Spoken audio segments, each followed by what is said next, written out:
پھر اللہ کے نبی صلی اللہ علیہ وسلم کا ایک معاملہ یہ تھا کہ اللہ کے نبی صلی اللہ علیہ وسلم ہر شخص کے ایمان، اس کا تقوی، اس کا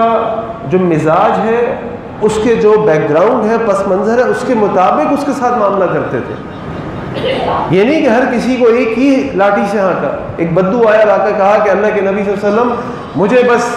مختصراً یہ بتا دیں کہ میں نے کیا کام کرنے جو میں جنت میں چلا جاؤں۔ آپ نے اس سے کہا کہ دیکھو تم نے 5 وقت کی نماز پڑھنی ہے، اور اگر تمہیں موقع ملے نفل بھی پڑھ لینا، تمہیں روزے رکھنے رمضان کے مہینے کے موقع میں نفلی روزے رکھ لینا، تمہیں زکوٰۃ ادا کرنی ہے، صدقہ بھی کر دینا اگر کر سکو، اگر استطاعت تو حج کر دینا۔ اور وہ شخص نے کہا ٹھیک ہے میں اس میں نہ زیادتی کروں گا نہ کبھی کروں گا۔ وہ جانے لگا تو اللہ کے نبی نے کہا اس کو دیکھ لو، یہ جنتی ہے۔ اور جب ابن عمر رضی اللہ عنہ کا معاملہ آیا عبداللہ ابن عمر کا، تو عبداللہ عمر کے بارے میں کہا کہ اگر یہ رات کو اٹھ کر قیام کر لیا کرے تو اس کے لیے اچھا ہوگا۔ اس بدو سے نہیں کہا قیام کر لو، ابن عمر سے کے لیے کہا قیام کر لو، کیونکہ ابن عمر کا اپنا لیول ہے، مدینہ کے اندر ہے، عمر الخطاب جیسا باپ ہے، اللہ کے نبی صلی اللہ علیہ وسلم کی صحبت ہے، صحابہ کی صحبت ہے، اس کا لیول اور ہے۔ اللہ کے نبی صلی اللہ علیہ وسلم کے پاس ایک نوجوان آیا، آپ صحابہ کے ساتھ مجلس میں بیٹھے ہیں، اور آ کے کہتا ہے کہ اللہ کے نبی صلی اللہ علیہ وسلم مجھے اجازت دیجیے کہ میں زنا کر لوں۔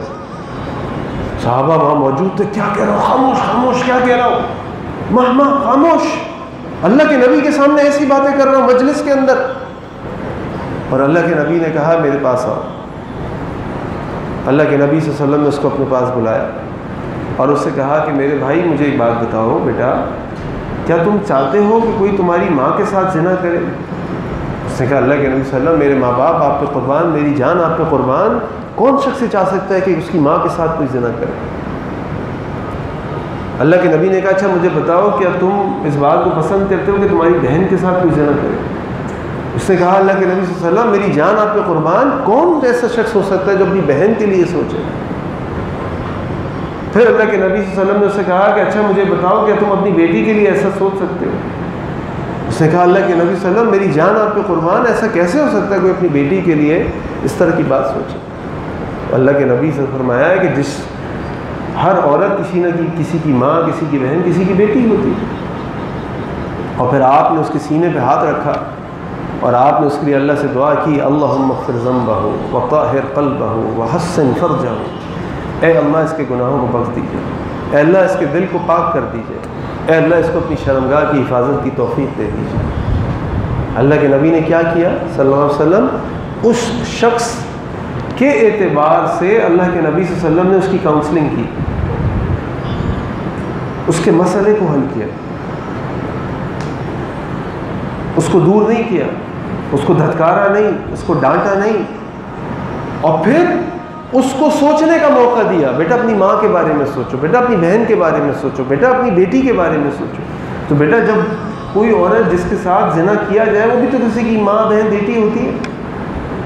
تو جب تم یہ پسند نہیں کرتے تو کیسے کسی کے لیے؟ اور پھر اللہ کے نبی صلی اللہ علیہ وسلم نے فزیکل ٹچ کیا،